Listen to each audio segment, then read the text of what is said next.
బంగ్లాదేశ్లో nuclear power plant అణు విద్యుత్ కేంద్రం పెట్టింది రష్యా. దానికి డబ్బులు ఎప్పటికప్పుడు పే చేస్తూ ఉండాలి బంగ్లాదేశ్.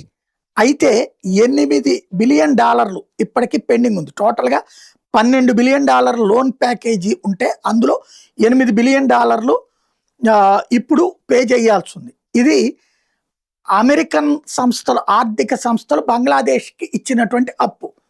వాళ్ళు డాలర్లోనే ఇస్తారు, కానీ రష్యా డాలర్లు తీసుకోదు. ఎందుకంటే రష్యా మీద డాలర్ నిషేధం, అమెరికా నిషేధం వల్ల.